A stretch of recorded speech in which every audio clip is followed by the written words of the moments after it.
Capítulo 12. De Pachamama a Perón. Hay casi 3,000 kilómetros entre Bogotá y Lima. Conversamos todo el camino, hasta llegar a la Plaza Mayor, justo a tiempo para filmar una masiva celebración. En ella, el presidente general Juan Francisco Velasco Alvarado anunció la nacionalización de los yacimientos de zinc, plomo y plata en Cerro de Pasco, conocida como la ciudad más alta del mundo, en los Andes centrales. De allí presentamos la otra América en universidades de Puno y Arequipa. Después, nuestro vehículo siguió avanzando, otro interminable kilometraje, hasta llegar lo que bien podríamos llamar una leyenda. Catavi, siglo XX. Las famosas minas de estaño en Yayagua, departamento de Potosí, Bolivia. Durante décadas, ese lugar había sido escenario de protestas en contra de condiciones laborales infrahumanas, especialmente bajo la administración de los Iturri Patiño, conocidos como los varones del estaño. En 1952, bajo la llamada Revolución Nacional, que había llevado al poder a Víctor Paz Estenssoro, del reformista Movimiento Nacionalista Revolucionario, se nacionalizó la minería. La exploración, prospección, explotación y comercialización de los yacimientos minerales quedaron a cargo de la paraestatal Corporación Minera de Bolivia. Dicen que el tiempo cura todas las heridas, pero a pesar de esfuerzos por que mejoraran las cosas, se seguían cometiendo atrocidades. En 1967, la junta del general René Barrientos asesinó a una veintena de mineros, sin contar las decenas de lesionados. En su filme El coraje del pueblo, Jorge Sanginés describe magistralmente aquella fatídica masacre de San Juan. Queríamos conocer la vida de los obreros, agrupados en la poderosa Federación Sindical de Trabajadores Mineros de Bolivia, quienes estaban muy conscientes de que en ciertos periodos su trabajo extractivo constituía la mayor fuente de divisas. Usaban la huelga y también la toma de ciudades para obtener salarios justos. Aunque llevábamos el material necesario para la filmación, nos faltaba el permiso para entrar a la mina. Por ende, en cuanto llegamos al campamento de siglo XX, donde vivían cientos de familias, nos reunimos con los aguerridos líderes sindicales, a quienes les mostramos material del recorrido latinoamericano y expresamos interés en que los trabajadores de otras latitudes conocieran su vida. Le dieron el visto bueno al proyecto, pero había un pequeño problema. Yo era del sexo equivocado. Había vivido en pobreza e incluso con un gusano en la nuca. Pero ahora mi propio género era un obstáculo, pues en esas catacumbas el diablo era todopoderoso y su amante, la vieja Pachamama, dadora de los minerales preciosos, se ponía celosa al ver a otra mujer pisar su resbaloso feudo.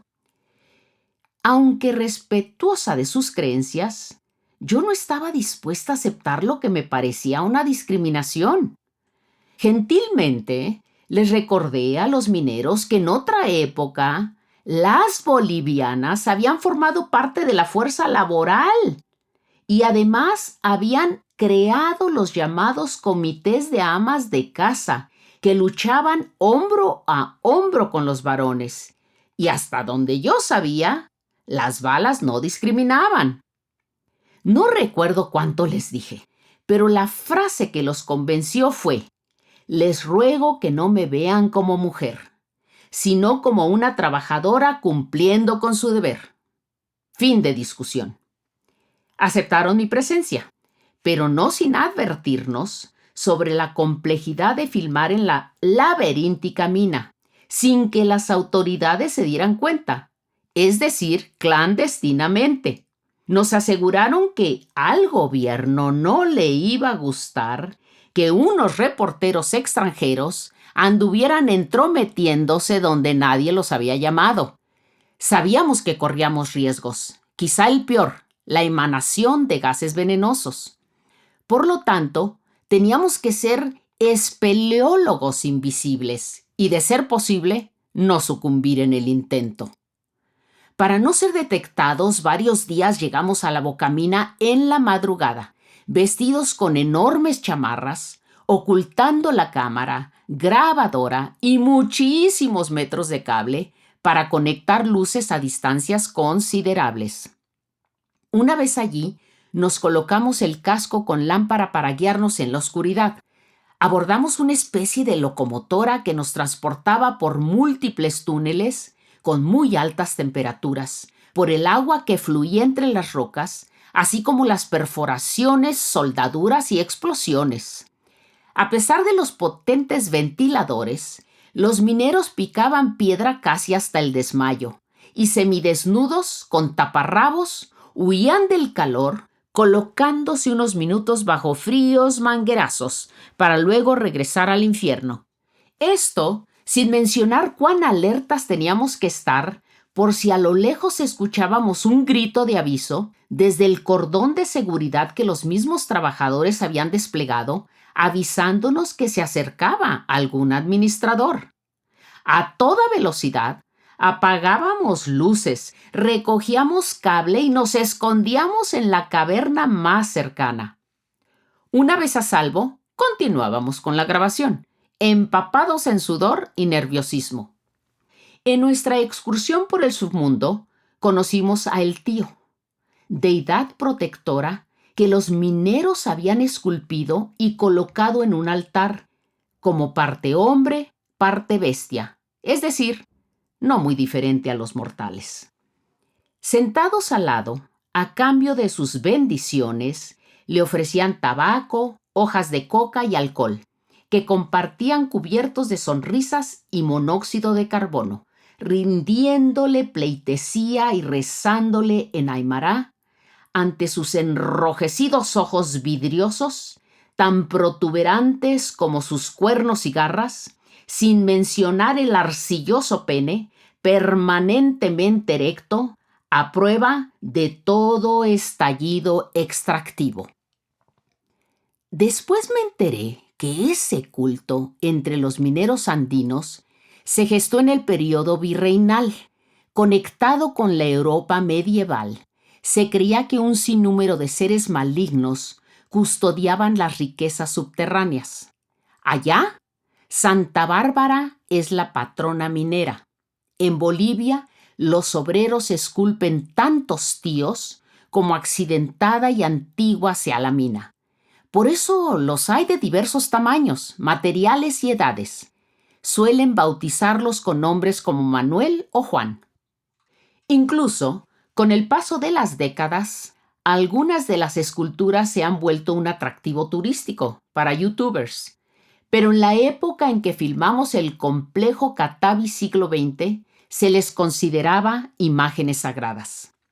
De las entrañas minerales bolivianas, llegamos a Argentina por el puesto fronterizo de La Quiaca, en la provincia de San Salvador de Jujuy, donde los agricultores, hombres con la franca sonrisa del valiente gaucho Martín Fierro, nos compartieron fraternidad y asado.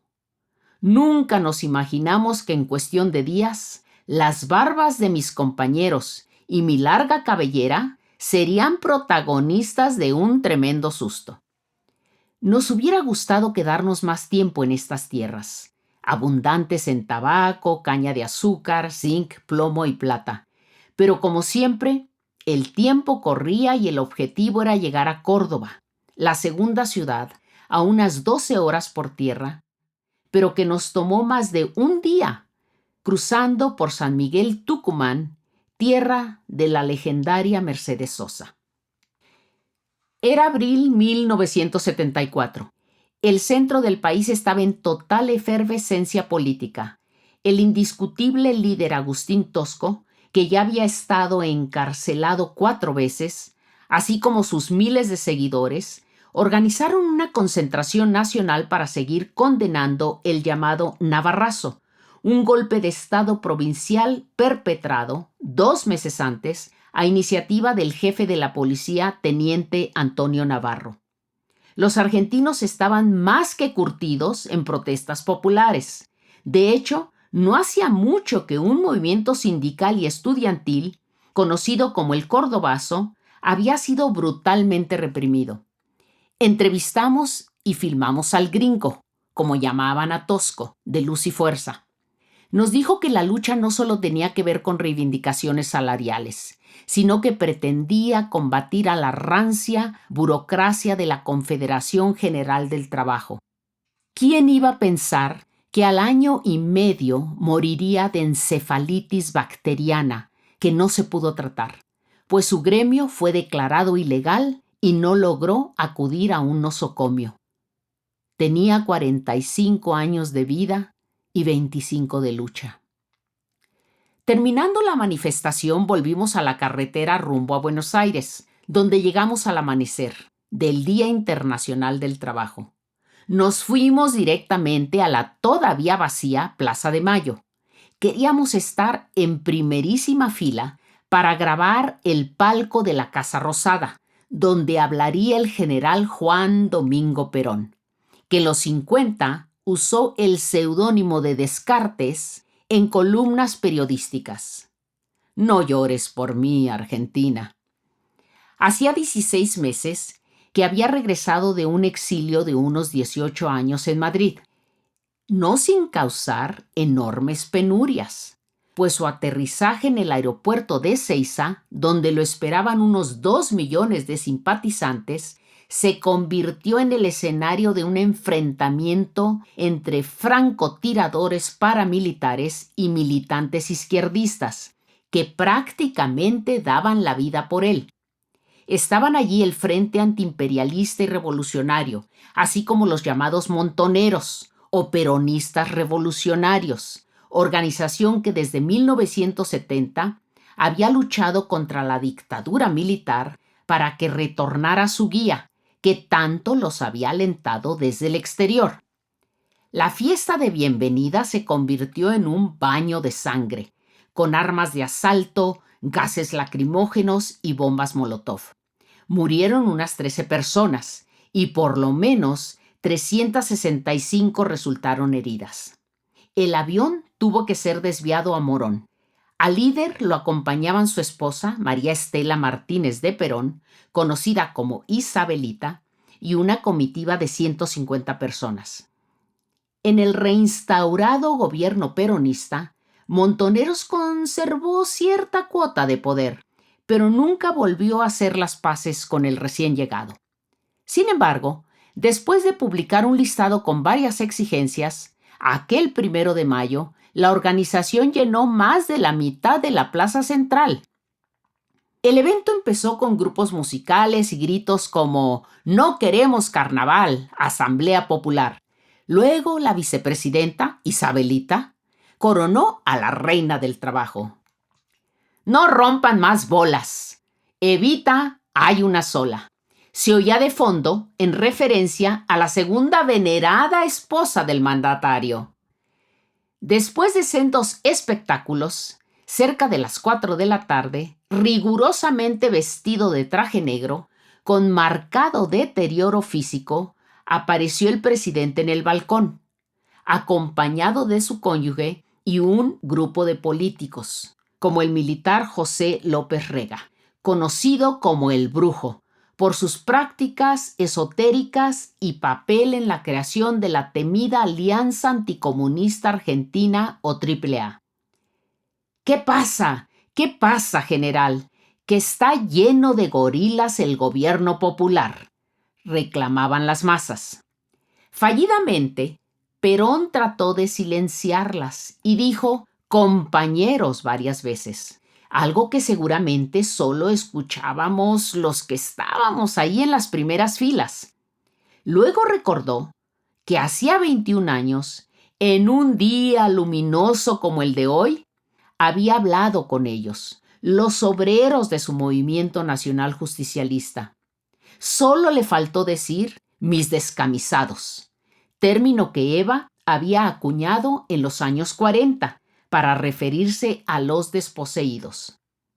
A todo lo que daban sus agonizantes cuerdas vocales, dijo algo así como que aunque revolucionaria, la transformación del país tenía que ser pacífica. Hizo un llamado a que sin excepción todos así lo reconocieran. No obstante, las consignas opacaban su arenga. Nada ni nadie podía detenerlos. Incluso unas no exactamente amables dirigidas a Isabelita.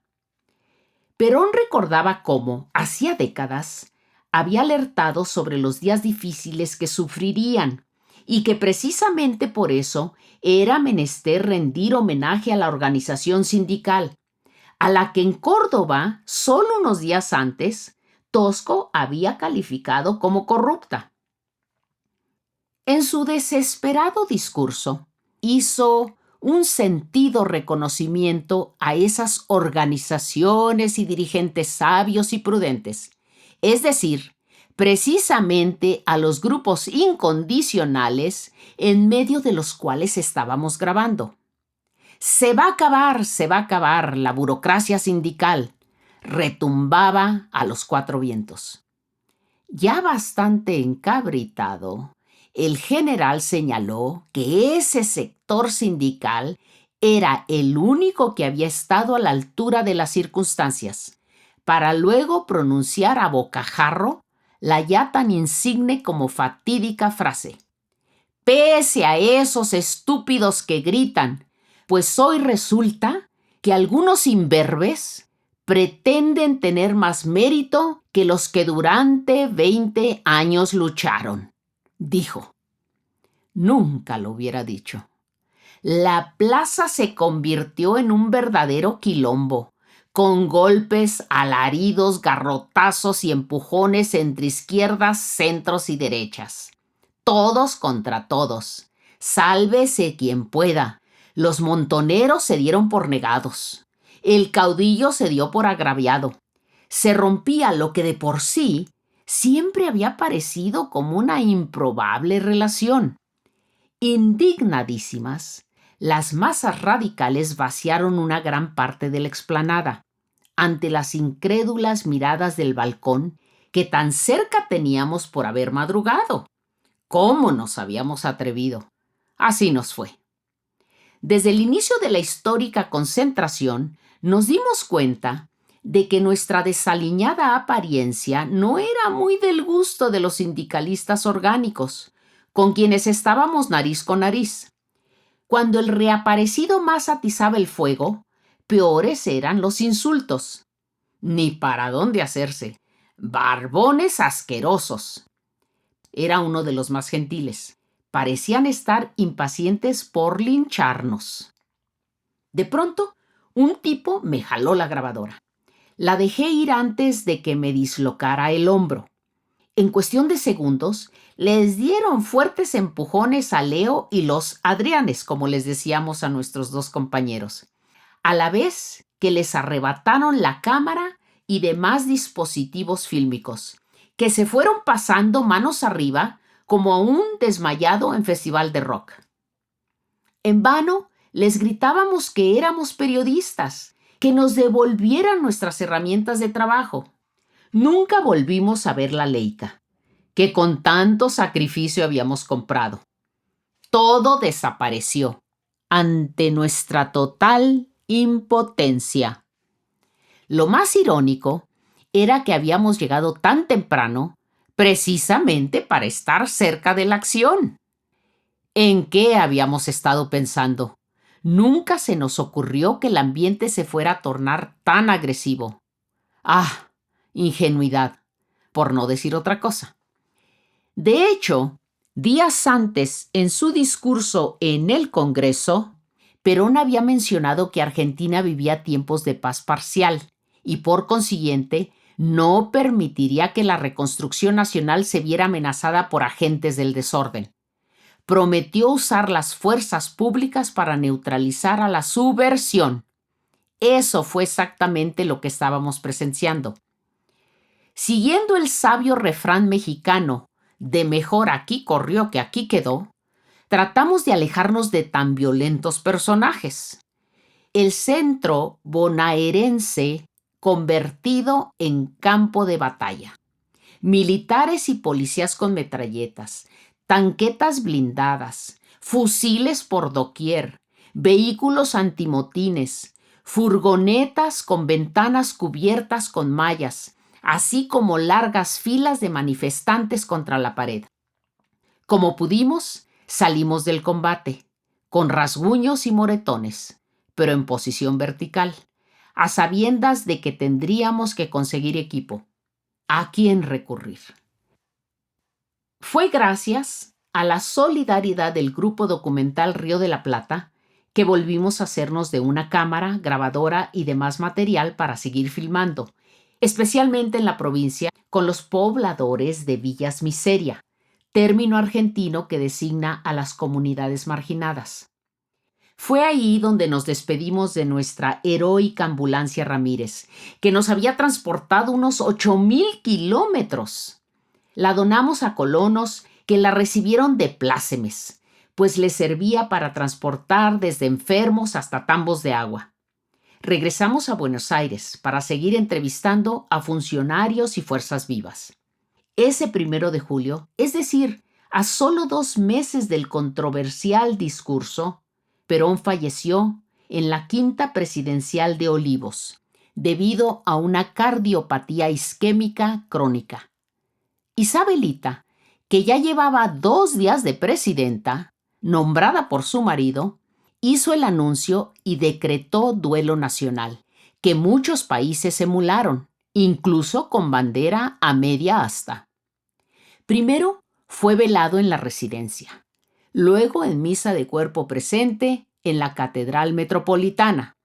De ahí llevaron sus restos al Palacio Legislativo hasta la mañana del 4 de julio, cuando cerca de 140,000 le dieron un adiós presencial. Fuimos afortunados porque pudimos filmar a solo unos metros del féretro. Afuera, bajo un implacable aguacero, ante la cobertura de un ejército de reporteros, más de 1 millón de personas se quedó sin despedirse. Unas brigadas pasaban con enormes peroles de yerba mate para los dolientes, quienes parecían deudos directos. No solo lo lloraban inconsolablemente, sino que lo veneraban como a un santo. El rumor fue que como ya habían pasado más de 50 horas, algo andaba mal con el cadáver y por lo tanto no podían esperar más para enterrarlo.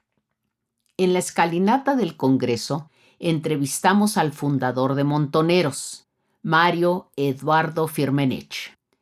Ante la pregunta de qué iba a pasar en Argentina con la desaparición del general, respondió proféticamente: guerra civil. Ese septiembre, su organización pasó a la clandestinidad.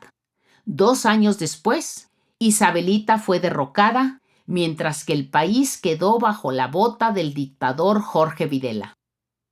¿Qué fue del irrepetible Juan Domingo Perón?